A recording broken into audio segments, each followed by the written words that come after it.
오늘의 플러스, 트럼프는 김정은에게 무엇을 원하는가라는 책의 집필자죠. 김동기 작가 모셨습니다. 어서 오세요. 안녕하세요. 예, 작가님이라고 불러드려야 될지 변호사님이라고 불러드려야 될지 모르겠습니다만 네. 일단 좀 특이한 게 변호사로 오랫동안 일해 오셨는데 국제 정세 책을 쓰시게 된 배경이 뭐예요? 그러니까 제가 학교 다닐 시절이 한국 현대사에서 아주 격동기였습니다. 예. 그래서 이제 대학 입학할 때부터 말하자면 이제 정치나 경제 문제에 좀 관심이 많았었고요. 특히 이제 우리 한반도는 이제 분단 상황이었기 때문에 자연스럽게 이제 국제 문제에 관심을 갖게 된 거죠. 이제 분단 체제를 뭐랄까 좀 해결하기 위한 그런 어떤 국제적 맥락, 어떤 상황에 대한 좀 관심을 일찍 갖게 됐습니다. 예. 네. 저는 우리 작가님의 전작인 달러의 힘을 또 재밌게 읽었거든요. 감사합니다. 그것도 국제 정세와 관련된 아주 해박한 지식들이 다 들어가 있더라고요. 네, 그렇습니다. 예. 네. 어떻게 보면 오랫동안 이렇게 연구해왔던 것들을 이렇게 지필로 하나씩 내놓으신 거군요. 네. 자, 그러면 최근 얘기 한번 해보겠습니다. 네. 적대적인 두 국가 사이일 수 있는 북한과 미국. 그런데 이 과정에서 우리나라도 국가 리더십이 최근 바뀌었습니다. 네. 이런 전반적인 흐름 속에서 뭔가 미국의 북한에 대한 반응, 트럼프 2기 때 어떻게 바뀔 거라고 전망하세요? 기본적으로 뭐 그 트럼프 2기 때는 북한에 대해서 아주 적극적인 어떤 그 관계 개선에 나설 것이라고 보여집니다. 네. 그러면 우리의 대통령 선거 결과를 북한도 빠르게 보도했고요. 네. 이런 빠른 보도들은 또 북한의 입장은 또 어떻게 달라진 거라고 생각하십니까? 북한의 입장에서는 이제 윤석열 정부 때는 북한에 대해서 아주 적대적이었잖아요. 처음부터. 그러니까 북한은 기본적인 이제 그 방향이 원칙이 한국이 자기들에게 적대적이면 자기들도 적대적으로 나가는 거고 한국이 우호적이면 자기들도 우호적으로 나가겠다. 이런 거거든요, 말하자면. 네. 철저한 상호주의적 원칙을 견지를 하는 거죠. 그러니까 지금 새로 탄생한 이재명 정부 같은 경우는 일관되게 어떤 게 평화지향적이고 한반도의 긴장을 완화하겠다는 이제 태도를 견지해 왔기 때문에 북한 입장에서는 굳이 적대적 그런 의사를 표명할 이유가 없는 거죠. 그렇다면 자기들도 우호적으로 나가겠다. 네. 이런 이제 태도를 좀 보이는 것 같습니다. 그렇군요. 네. 한동안 북한은 남한에 대해서 우리 한국에 대해서 굉장히 적대적인 기조가 높아졌는데 네. 그런 것들이 바뀔 수 있는 맥락들은 충분히 있다. 이렇게 보신 거네요. 네. 김정은 위원장이 또 트럼프와의 협상을 원한다. 이런 언론들도 저도 종종 보게 되는데 트럼프 대통령 입장에서는 북한과의 협상을 지금 할까요? 왜냐하면 숙제가 앞에 있는 숙제도 하나도 못 푼 것 같아서요. 푸틴도 그렇고 이스라엘도 그렇고요. 그러니까 예를 들면 지금 그 우크라이나 전쟁 문제랄지 중동 문제 같은 경우는 어떻게 보면 훨씬 더 풀기 어려운 문제죠. 말하자면 북한 문제에 비해서는. 그러나 이제 제가 이제 그 트럼프 2기 때 어떤 그 북미 관계에 어떤 적극적인 변화가 있을 거라고 예상하는 중요한 근거는 그 트럼프 대통령이 이제 선거 운동 기간 중도 그렇지만 당선자 시절부터 아주 여러 차례 수차에 걸쳐서 이제 그 김정은 위원장에 대해서 아주 우호적인 이제 발언을 하고 관계 개선을 시도하겠다는 의사를 표시를 했잖아요. 그래서 그리고 이제 제가 볼 때는 그게 말하자면 크게 봐서는 미국의 어떤 전략적 이익에 부합하는 거거든요. 말하자면. 그래서 관계 개선에 나설 가능성이 높다고 보는 거고 오히려 그러니까 북핵 문제에 관한 어떤 미국의 종전의 입장만 약간 바꾼다면 사실은 북한하고의 관계 개선은 의외로 쉽게 풀려나갈 수 있거든요. 우크라이나 문제나 중동 문제에 비해서. 그래서 저는 이제 좀 가능성이 좀 높다 이렇게 보고 있습니다. 네. 어찌 보면 북한의 핵이라는 게 미국 본토를 위협할 정도까지 수준까지 올라온 상황에서 거기에 대해서도 양보를 할 수 있을 듯한 멘트들이 요즘도 종종 나왔던 적이 있는데 그렇다면 미국 입장에선 북한의 그런 커다란 양보를 할 만큼 북한이 뭔가 그렇게 가치가 있는 존재입니까? 그러니까 가장 큰 문제는 이제 지금 미국의 어떤 국가 전략, 이게 가장 근본적인 방향이 그러니까 트럼프 1기 정부 때에도 그랬고요, 그 바이든 정부 때도 그랬지만 그 매번 이제 당선이 되고 나면은 그 국가안보 전략이라는 걸 발표를 하게 됩니다. 미국 정부는. 거기서 보면은 특히 바이든 정부 때도 보면은 중국을 사실상 유일한 경쟁국으로 규정을 하고 있어요. 중국과의 경쟁에서 이기는 것이 미국의 전략적 목표가 되는 거죠. 그럼 나머지 국가들과의 관계는 과연 중국과의 경쟁에서 이기는 데 도움이 되느냐, 방해가 되느냐 이런 관점에서 접근을 하는 거죠. 그런데 최근에 이제 미국 그 전문가들이 분석을 해보니 북한과 중국 사이에 의외로 많은 이제 심각한 균열이 있고 그러니까 오히려 중국을 견제하는데 북한을 활용할 수도 있겠다.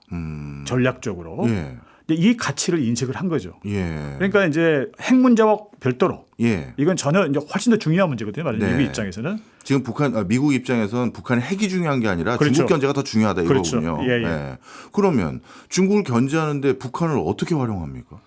그러니까 기본적으로 그동안 전통적으로 이제 그 북중 간의 관계는 예. 옛날에 모택동이 그 유명한 말을 했었죠. 손망치 안의 관계다. 네. 그러니까 소위 그 입술과 이의 관계. 그래서 만약 그러니까 중국 입장에서 볼 때 북한은 전략적으로 완충지대예요. 예. 중국을 보호해주는. 예. 북한이 무너지게 되면 바로 이제 중국이 위협에 직면하게 되잖아요. 예. 안보적으로. 예. 그래서 사실은 6.25 전쟁 때도 그때도 참전을 한 거거든요. 말하자면 사실은 자기 나라를 지키기 위해서 예. 북한을 돕기 위해서라기보다는 그러니까 만약에 북한이 이런 상황에서 그 전략적 왕충지대인 북한이 중국과 거리를 둔다라는 것은 중국 입장에서 볼 때는 엄청나게 안보적으로 이제 위협이 되는 거죠. 예. 예. 그러면 궁극적으로 미국이 원하는 건 네. 북한의 정권이 적어도 네. 뭐 중국과의 거리두기를 시작하고 네. 그 얘기는 달리 말하면 좀 미국과의 노선을 같이 하는 그걸 궁극적으로 희망하다 이렇게 보시는 거군요. 그렇죠. 네. 예. 그러고 난 뒤에 그럼 미국이 실질적으로 중국을 견제하는 데 있어서 네. 정말 북한 어딘가에 뭐 경제 특구를 만든다든지 심지어는 미군이나 미국인들이 자유롭게 왕래하는 뭐 그런 거를 희망하는 겁니까? 아니면 더 나아가서는 남북 통일까지 이루어져서 북한 지역에도 미군이 주둔하는 그런 걸 희망하는 건가요? 후자의 경우는 아니라고 봅니다. 예. 그러니까 굳이 북한에 미군까지 주둔할 필요성은 없다고 보여지고요. 예. 미국 입장에서 볼 때도 네. 북한도 그걸 원하지 않을 거고요. 이제 어찌됐든 북한의 그 어떤 전략적 입장이 중국과 일정한 거리를 두고 경우에 따라서 중국을 견제하는 데 미국과 협력할 의사가 있다라는 가능성만으로도 미국은 충분히 만족할 수 있는 거죠. 그렇군요. 네. 그러면 그렇게 중국을 억압하기 위해서 네. 좀 억제하기 위해서 협력을 요구할 수 있는 여러 후보국 나라들이 꽤 있지 않겠습니까? 뭐 진짜 러시아하고도 관계를 다시 복원해서 중국을 좀 고립시키는 데 더 기여하게 만들 수도 있고 인도도 있을 수 있고 뭐 북한이나 또 필리핀이나 여러 나라들이 있는데 그중에서 유달리 북한의 김정은에 대해서는 굉장히 우호적인 발언들을 많이 하시더라고요. 네.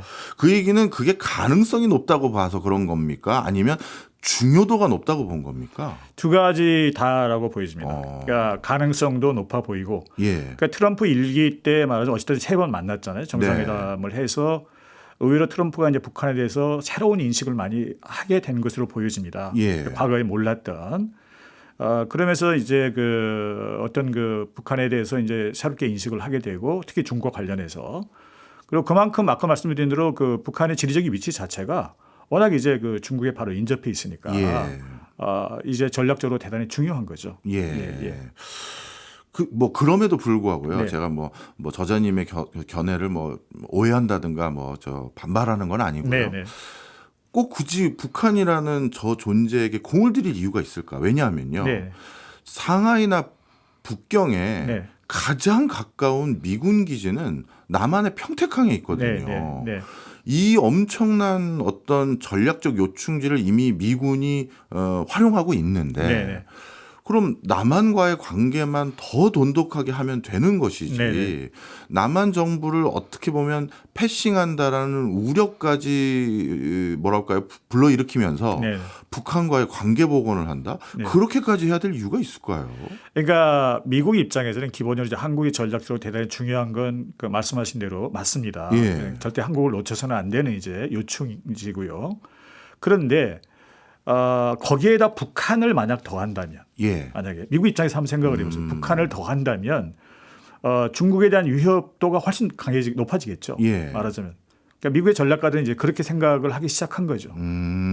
남한에다가 북한까지 더했을 때를 보는 거군요. 그리고 또 하나의 문제는 뭐냐면 그동안에 미국이 어떤 군사력을 운영하는 데 있어서 어찌됐든 이제 북한의 위협을 제어하는 데 일정 부분 군사력을 투입을 했는데 북한과의 관계가 이제 개선이 되면 굳이 그쪽에 많은 전력 군사력을 투입할 이유가 없어지잖아요. 말하자면. 상대적으로 그쪽 비중을 낮추면서 오히려 중국을 견제하는 데 더 미국의 군사력을 투입할 수도 있기 때문에 그만큼 이익이 될 수 있는 거죠.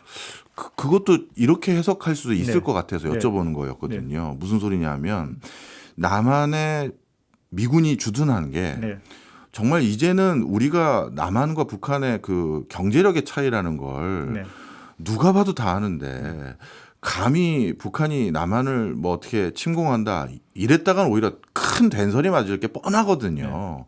그래서 남한에 미군이 있는 건 실질적으로 북한을 견제하는 기능은 점점 좀 줄어들고 사실 중국을 중심으로 한 이 동북아시아에서 미군의 거점 역할을 더 하고 있는 것들이 더 의미가 점점 커지는 것 같다라는 느낌도 받아요. 그렇습니다.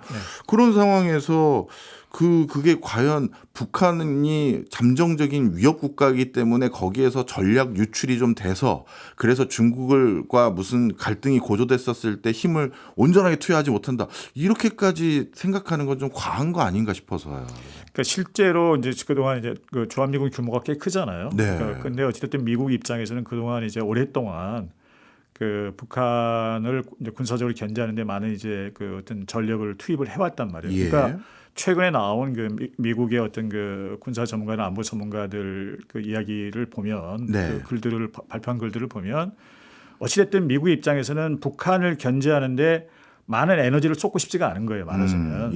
그래서 관계 개선을 하고 나면 미국이 가지고 있는 제한적인 자원들을 어떤 그 역량을 중국을 견제하는데 더 집중할 수 있다. 그만큼 이익이다 미국에는. 이런 이제 생각을 하는 것 같습니다. 어쨌든 미국도 북한에 대한 전략적 판단을 하는 과정에서 뭔가 북한에서 보도되는 언론이나 이런 것들도 좀 모니터할 것 같은데 맞습니까? 그렇습니다. 어떤 형태로 모니터해서 주로 판단을 할까요? 그러니까 그 미국에서 말씀하시죠. 어떤 미국에도 이제 북한 전문가들이 있잖아요. 북한에서 나오는 이제 당연히 이제 신문이나 그 어떤 주로 이제 관영 매체이긴 하지만 이런 것들을 전문적으로 분석하는 이제 전문가들이 있죠. 미국에도.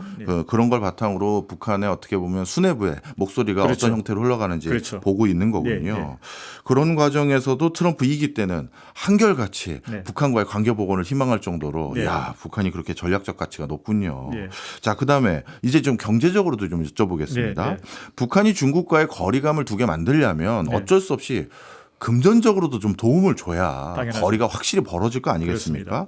그런데 북한은 지금 중국과 경제적으로 굉장히 밀착되어 있는 걸로 알고 있는데 상황이 어떤지 좀 궁금합니다.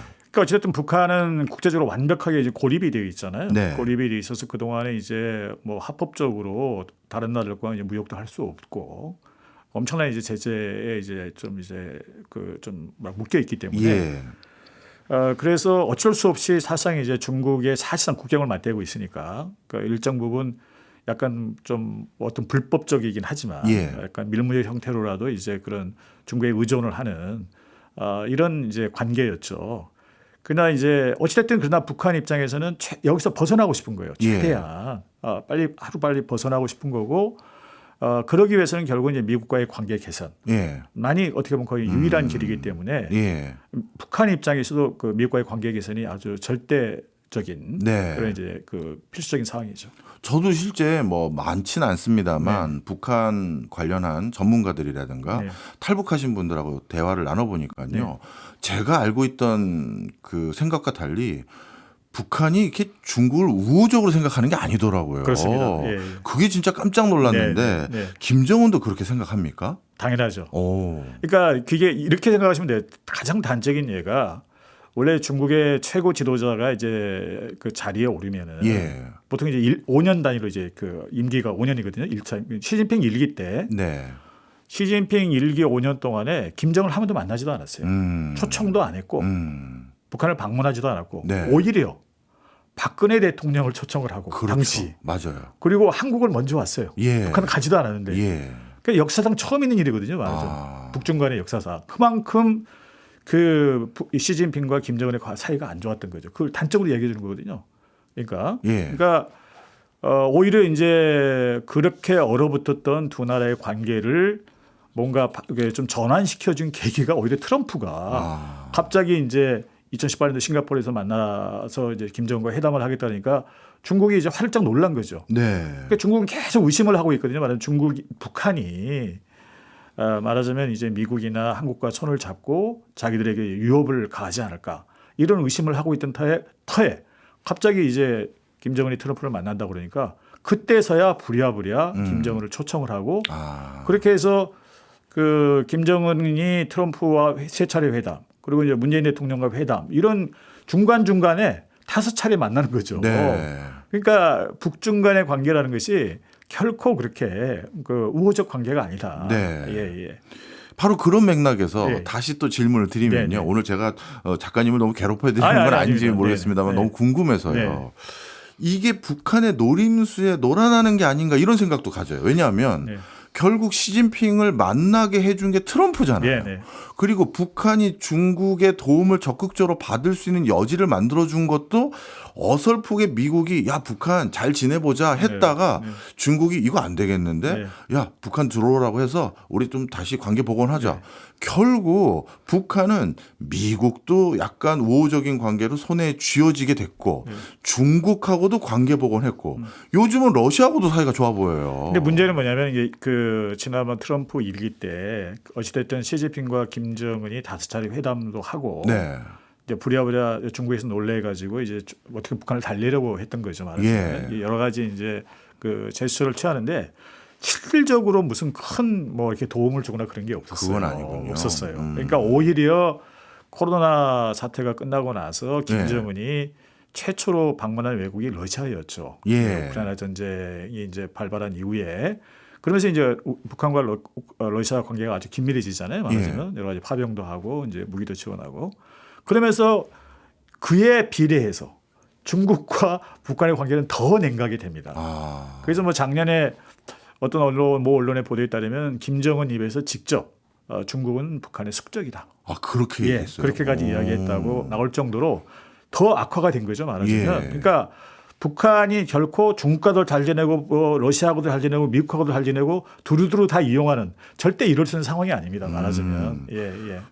제가 너무 그 정치 고수들의 행보를 저 같은 초짜가 이해를 못해서 그런지 모르겠습니다만 또 그것도 이해가 안 가더라고요. 왜냐하면 북한이 미국에게 그렇게 지정학적으로 가치가 중요한 그 곳이라면 중국 입장에서도 이번엔 달래줘야 될 텐데 만나는 주지만 실질적인 도움을 안 주는 행보 이건 또 어떻게 받아들여야 될지 참 그러니까 생각보다 그러니까 두 나라 사이의 불신이 깊군요. 대단히 깊습니다. 그 불신이. 자 그러면 러시아는 이제 북한에게 어떤 의미가 된 건가요? 그러니까 러시아는 일단 북한 입장에서는 그 갑자기 우크라이나 전쟁이 이제 터지면서 러시아가 약간 이제 뭐 무기도 필요하고 병력도 필요하고 해서 이제 북한에 손을 내민 건데 그러니까 갑자기 말하자면 좀 단기간에 말하자면 돈도 벌 수 있고 좀 기술도 지원받을 수 있는 그런 기회를 뜻밖의 기회를 얻은 거죠. 이건 전략적인 게 아니었군요. 그렇죠. 이건 항상 있는 기회가 아니라 어쩌다 한 번 있는 우연한 기회인 거죠. 이해했습니다. 어떻게 보면 북한 문제 초보인 제가 오늘 작가님 모시고 마음껏 궁금한 걸 여쭤보는 시간인 것 같은데요. 북핵 문제 여쭤보겠습니다.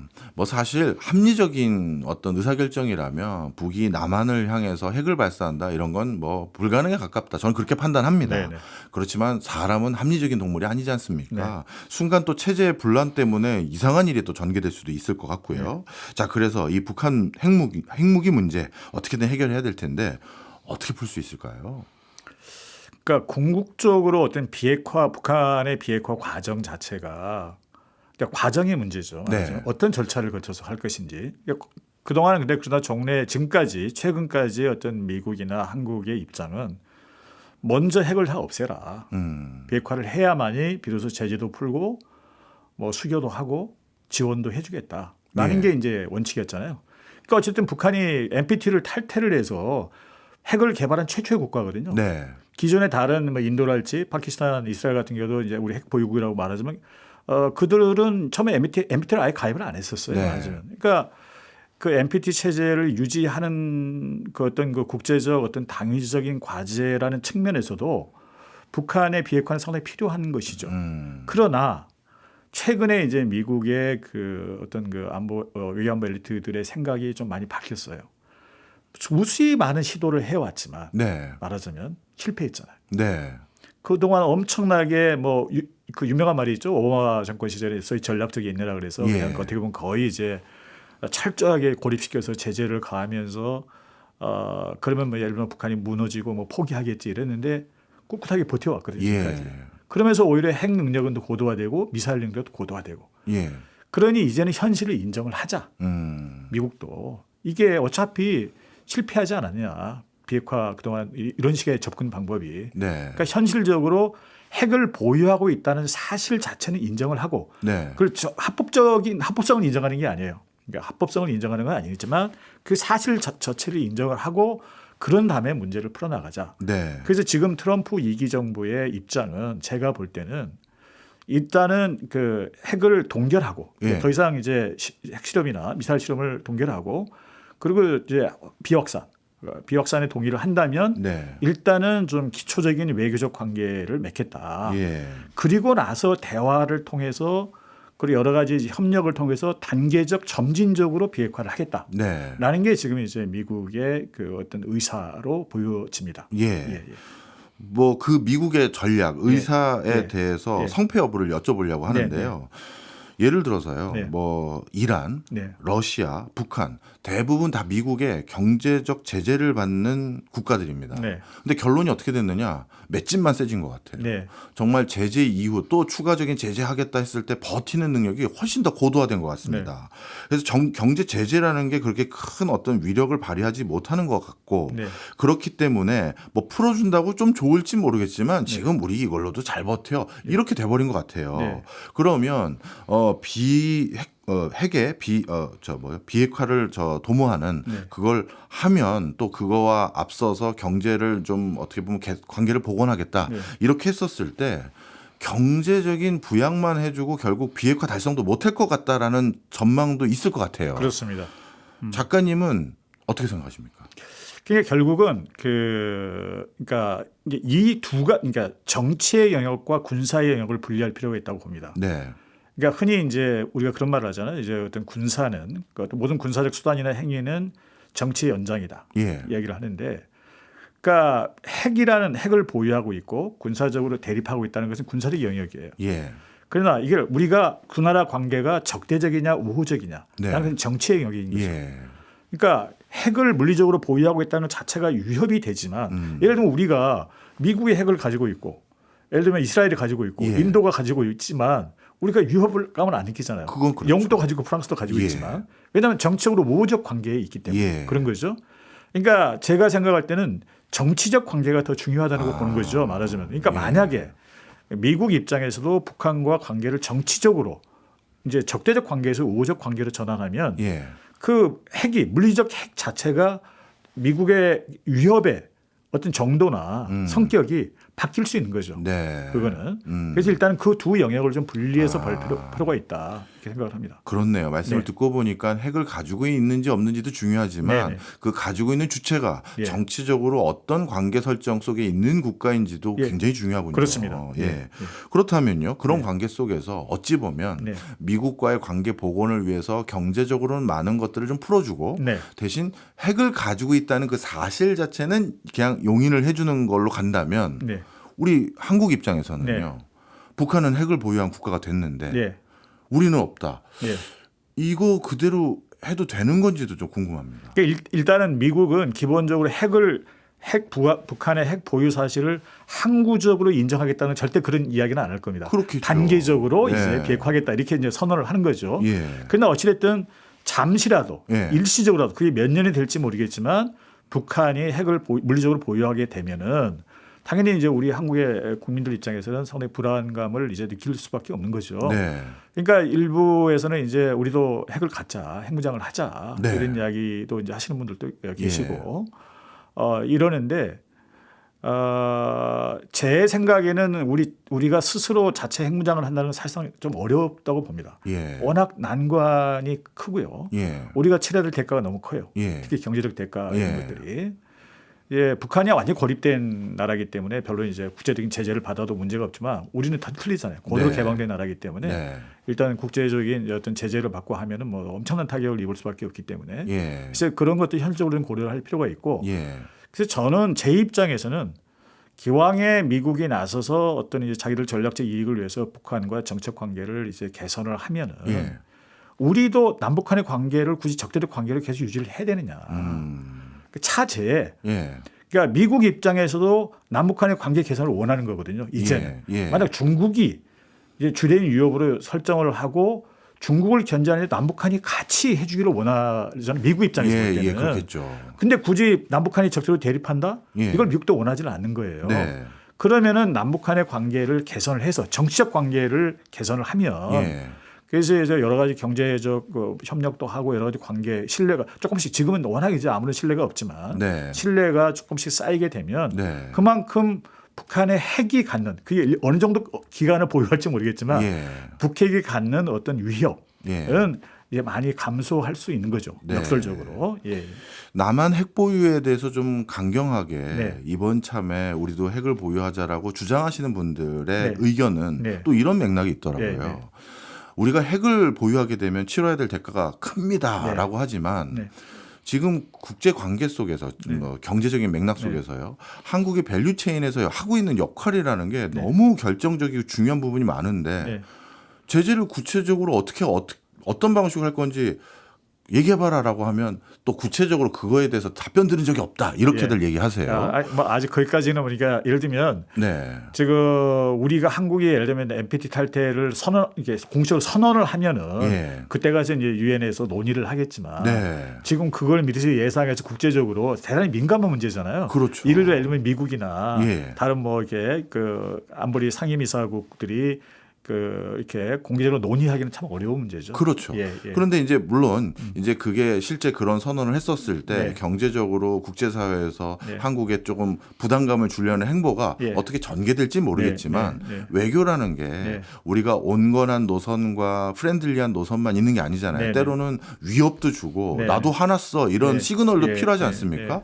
그러면 북한에 대해서 이렇게 미국이 관계 복원을 할 때 우리 남한을 패싱하려는 듯한 제스처를 취한다면 우리도 그럼 우리도 이참에 핵 가지려고요라고 하는 걸 실제 핵을 갖는 게 아니라 적어도 쟤네 진짜 저러는 거 아니야라는 어떤 그런 시그널로 작용해서 우리의 입지나 우리의 또 뭐랄까요 의견이 좀 더 투영될 수 있는 여지를 확보하는 것도 중요하지 않습니까? 그래서 우리가 무조건 한결같이 우리가 무슨 핵입니까? 이런 톤을 계속 유지하는 것도 올바른지도 의구심이 있습니다. 그러니까 전술적으로 그거는 이제 지금 말씀하신 대로 예. 우리의 어쨌든 안보 불안도 있고 현실적으로 네. 지금 북한의 비핵화가 완전히 이루어진 상태가 아니기 때문에 그래서 제가 생각할 때는 어찌됐든 이게 미국의 한국 정부도 미국에 대해서 일단 우리 국민들의 어떤 불안감을 충분히 이야기를 하고 네. 우리도 뭔가 어찌됐든 이제 그러니까 모든 국가 간의 관계는 이제 어떤 최악의 상황까지도 가정을 해야 되잖아요. 말하자면 어찌됐든 그러니까 이제 미국의 뭔가 양보를 얻어내야 되는데 제가 볼 때는 이제 핵무장까지는 힘들 것 같고 그래서 제가 생각하는 현실적으로 일본 모델 그러니까 예를 들면 지금 우리 원전이 여러 개 있잖아요. 말하자면 그러니까 플루토늄이 거기 나오는 플루토늄을 재처리할 수 있는 정도까지만 허용을 받으면 일단 그래서 이건 핵 원료를 확보를 하는 거거든요. 그렇죠. 일본에 대해서는 그걸 허용을 해줘요. 미국이 오래전부터.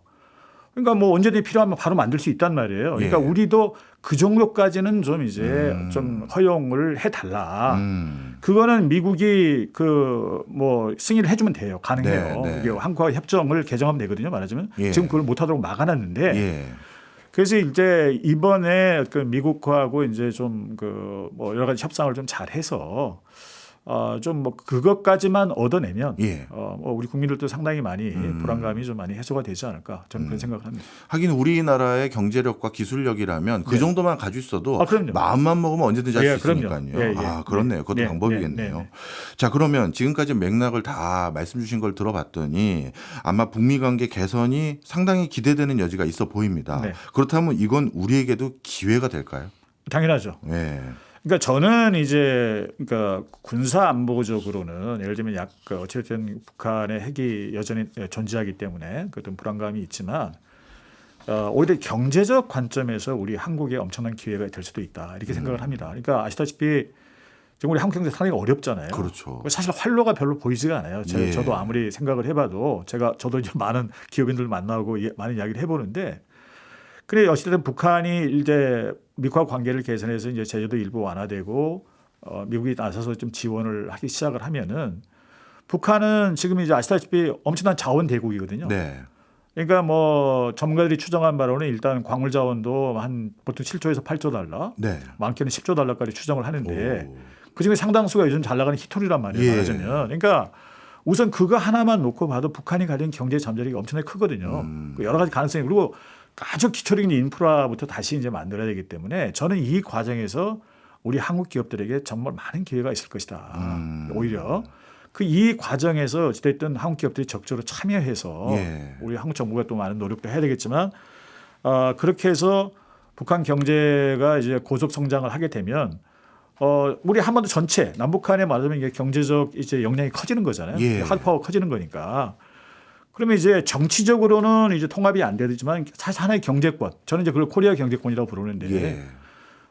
이게 형성이 될 수 있는 거고, 그리고 경우에 따라서는 이제 중국의 동북 삼성의 일부, 러시아 극동적 일부까지 포괄하는 한 예. 인구 1억 정도의 엄청나게 큰 경제권이 형성이 되는 거죠. 그렇네요. 그렇게 되면은 사실 우리가 이제 그렇게 수출 안 해도 내수만 가지고도 상당한 정도의 우리 경제적 어떤 그 기회를 많이 만들어낼 수 있다. 저는 이제 철저하게 우리의 이익의 관점에서, 그러니까 이게 우리가 옛날식으로 뭐 퍼주기 이게 아니라 철저하게 우리에게 새로운 기회를 만들기 위해서 북한을 어떻게 보면 우리가 이용하는 거죠. 네. 어떻게 이걸 활용할 것인지를 고민할 때가 되지 않았나 네. 지금. 예. 오히려 저는 이제 그렇게 생각을 합니다. 진짜 경제 쪽에서도 네. 지금 저성장 기조가 이렇게 고착화된 그렇습니다. 상황에서 예, 예. 유일한 해법으로 통일을 말씀하시는 분들이 네. 너무 많아지고 있어요. 예, 예. 그런데 이제 한 가지 또 걱정이 되는 네. 게 이렇게 극단적인 대립에 치달았던 두 국가가 네. 이렇게 극단적으로 또 화해해서 네. 상생 모델을 그린 해외 사례가 있나요? 그러니까 그게 예를 들면 그 2차 대전 그 후에 예. 그 프랑스와 독일의 관계가 그렇습니다. 어. 그러니까 프랑스와 독일의 관계는 아시다시피 엄청난 숙적 관계였어요. 예. 그래서 이제 흔히들 유전적 적대 관계라고 할 만큼 아무튼 몇 세대에 걸쳐서 예. 엄청나게 사이가 안 좋았는데 2차 대전 이후에 갑자기 사이가 좋아지죠. 네. 그래서 결국 이제 유럽연합도 만들고 그래서 오늘날 이제 엄청난 이제 경제 대국이고 세계 강국으로 성장을 했는데, 그때도 보면 철저하게 두 나라가 자발적으로 모여서 이렇게 우리가 사이좋게 지내자 어느 날 갑자기, 이게 아니에요. 그 배후에는 미국이 있었어요. 예. 그러니까 1차 냉전이 결국은 미국과 소련의 냉전이었잖아요. 말하자면. 예. 냉전을 하는데 미국 입장에서는 말하자면 독일과 프랑스가 다 필요했던 거죠. 그래서 일단은 그 둘 사이의 화해를 사실상 미국에서 이제 뒤에서 약간 이제 작용을 한 거고, 그런 힘이 작용한 거고, 그래서 1차 냉전에 어떤 구조적 힘이 작용을 해서 결국은 독일과 프랑스의 화해를 이끌어냈다라고 네. 이제 저는 보는 거고, 이번은 교묘하게도 이제 2차 냉전이 미중 간의 냉전인 거예요. 그렇네요. 예. 이 큰 구조적 힘이 남북한 간의 갈등은 오히려 그보다 그 밑에 있는 작은 갈등인 거죠. 예, 예. 이걸 와해시키는, 완화시키는 힘으로 작용할 수도 있다. 저는 그렇게 생각을 하는 거죠. 진짜 그렇게 비유를 해서 설명해 주시니까 네. 지금 남북 관계를 어떤 맥락에서 우리가 딱 바라보면 되는지 네, 예, 금방 예. 이해가 되네요. 예, 예. 역시 뭔가 큰 빅픽처를 봐야 그렇습니다. 자잘한 이슈들을 어떻게 네, 우리가 해석하고 네, 넘어가면 네, 되는지 네, 이해할 수 있겠네요. 네. 자, 그럼 그런 맥락에서요. 네. 지지난 정권인 네. 문재인 대통령 시절에 종전 선언을 언급했단 말이죠. 네, 네. 그거는 어떤 의미로 우리가 해석하면 될까요? 그러니까 종전선의 의미는 어찌됐든 우리가 정전 상태였잖아요. 그동안. 예. 그 전쟁이 끝나지 않은 상태니까 상징적인 의미가 아주 큰 거죠. 우리의 전쟁을 마치자. 이제 더 이상 끝났다. 그러면서 우리가 이제 그래야 비로소 이제 우호적 평화적 관계로 이제 진입을 할 수 있기 때문에. 네. 그래서 저는 이제 그건 대단히 이게 현실적으로 무슨 당장 구체적으로 무슨 이제 어떤 의미가 있는 게 아니라 상징적 의미가 크다. 네.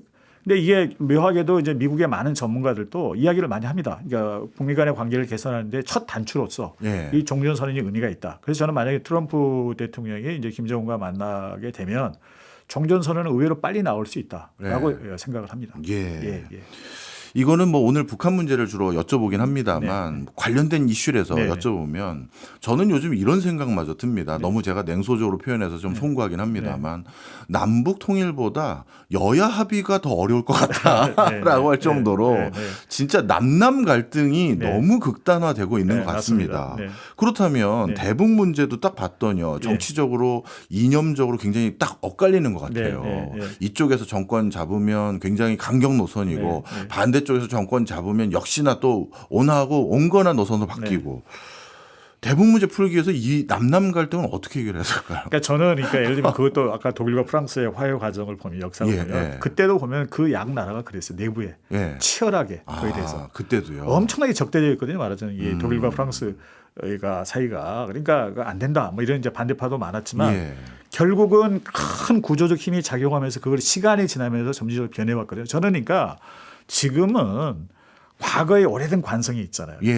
이런 관성 때문에 남남 이제 갈등이 북한에 대한 이제 입장이 확연하게 갈리고 있는데 만약에 미국이 주도적으로 나서서 북한과 관계를 개선해서 뭔가 그런 과시적 성과가 나오기 시작하잖아요. 예를 들면 경제적으로도 경제적 협력도 이루어져서 우리 기업들이 좀 돈도 벌 수 있는 기회도 생기고 하면은 결국은 인식이 조금씩 바뀔 것이다.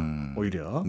뭐 그럼에도 불구하고 안 바뀌는 분들도 있을 수 있지만 뭐 저는 크게 봐서는 오히려 바뀌는 분들도 꽤 있을 것이다. 저는 그렇게 생각을 합니다. 어떻게 보면 큰 물줄기가 바뀌는 과정을 지켜보면 사람들의 생각과 우리 남쪽에서의 어떤 합의도 도출될 수 있는 여지가 있다. 이렇게 보시는 거군요. 자, 그렇다면 이제 작가님 덕분에 큰 어떤 물줄기를 어떤 관점에서 이해하면 되는지 이제 감이 왔는데요. 이게 만약에 우리 뜻대로 미국 뜻대로 전개가 되면 또 북한도 또 원하는 바가 있으니까요. 당연하죠. 이대로 전개되면 제일 싫어할 사람이 중국인데. 중국이죠. 그냥 가만히 보고 있을까요? 대응 나올 것 같은데요. 아니 근데 중국 입장에서는 이게 이제 아시다시피 이제 1992년대 우리 한국하고 수교를 해버렸잖아요. 중국은. 사실은 그게 한중 수교가 북한 입장에서 볼 때는 중국에 대한 최대 이제 배신감을 느끼는 사건이었거든요. 말하자면. 그러니까 그 이후로도 계속해서 중국은 원칙적으로 북한도 미국과 수교를 해라. 관계를 개선. 계속 그렇게 이야기를 해왔어요. 근데 이제 와서 관계 개선한다고 그걸 반대할 명분이 없잖아요. 명분이. 그러니까 저는 절대 그거를 반대를 하기가 쉽지 않다. 그리고 현실적으로도 그러면 군사적 압박의 수단이나 다른 경제적 수단을 이용해서 북한을 이제 억압을 가해야 되는데 사실 그게 마땅치가 않아요. 지금. 그러니까 자칫 잘못 북한을 건들게 되면은 오히려 북한이 절대 쉽게 만만하게 있지 않단 말이에요. 오히려 중국 입장에서 상당히 좀 난처한 상황에 처할 수도 있기 때문에 오히려 이제 북미 간의 관계가 개선이 되면 지난번 시진핑이 그랬잖아요. 오히려 북한은 더더욱 더 그 북한에 관여를 해서 그 북한이 너무 한쪽으로 기울지 않도록 하는 노력을 할 거라고 봅니다. 오히려. 그렇군요. 하긴 그렇게 해석하니까 또 이해가 되네요. 오늘 작가님 모시고 이런저런 이제 새로운 이제 정부가 들어서서 대북 관계가 바뀌어갈 즈음에 어떻게 바라보면 될지 주변 정황들을 쭉 저희가 한번 모니터를 했는데요. 이번 이재명 정부에게 이 새로 실타래를 풀어야 할 대북 문제 약간의 충고나 권고를 해주신다면 어떤 것부터 해보십시오라고 말하고 싶으십니까? 그러니까 우선은 이게 이제 어찌됐든 제가 볼 때는 우리 한국전쟁 이후에 이제 최대의 어떤 한반도에서 어떤 지정학적 사건이 조만간에 벌어질 수도 있다. 경우에 따라서는 연내에 어쩌면 트럼프가 김정은을 만날 수도 있다. 저는 이제 그렇게 보고 있거든요. 그 가능성이 있다고 보여집니다. 그러니까 어찌됐든 그 구조적 거대한 이제 어떤 전환기에 처한 거예요. 말하자면. 그래서 저는 이재명 대통령이나 그 신정부가 빨리 조기에 미국과 대화를 해서 미국의 전략적 의도가 정확히 뭔지를 먼저 파악할 필요가 있다고 보여집니다. 그래서 그 의도를 파악을 하고 나면 결국은 미국이 한국을 막 패싱하고 제끼고 그렇게 하지는 않거든요. 한국이 그만큼 중요하기 때문에. 그래서 이제 큰 방향은 이야기를 해줄 거란 말이에요. 그럼 그걸 먼저 파악을 한 다음에 그게 우리의 국익에 그러니까 반하지 않고 오히려 이 기회를 이용해서 우리 기국을 더 늘릴 수 있다라는 게 보여지면 적극적으로 노력을 해야 되겠죠. 그러면서 미국 정부에 대해서도 미국 정부가 이제 디테일하게 모르는 부분도 있잖아요. 말하자면 북한과 관련해서 또 우리도 이제 전문가들이 있기 때문에 이런 부분은 좀 이렇게 우리의 입장을 좀 반영을 해달라, 관철해달라라는 이제 노력을 적극적으로 할 필요가 있는 거죠. 네. 마지막 질문입니다. 제 꿈 중에 하나가 우리 서울역에서 기차 타고 베를린까지 기차 여행을 가는 겁니다. 뭔지 아시죠? 통일되면 우리 가능하잖아요. 유라시아 철도나 뭐 중국횡단 철도 이어가지고요. 제 생에 방금 말씀 주셨던 그 남북관계 복원, 북미관계 복원 이런 것들이 다 이루어져서 통일까지 아니면 통일이라는 게 뭐 어떤 의미의 통일인지에 따라 또 다르겠습니다만 적어도 자유롭게 왕래하는 수준까지 달성 가능할까요? 저는 그러니까 완벽하게 자유롭지는 않겠지만 아까 말씀하셨던 열차를 이용해서 뭐 유라시아 철도, 횡단철도를 이용해서 베를린에 가는 까지의 상황은 가능할 수 있다고 보여집니다. 알겠습니다.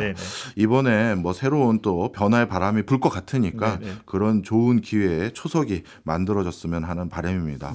오늘 제가 그동안 몰랐던 많은 부분의 어떤 프레임이라고 해야 될까요? 전망을 또 본 것 같아서 되게 반가웠습니다. 네, 감사합니다. 지금까지 김동기 작가였습니다. 고맙습니다. 네, 감사합니다.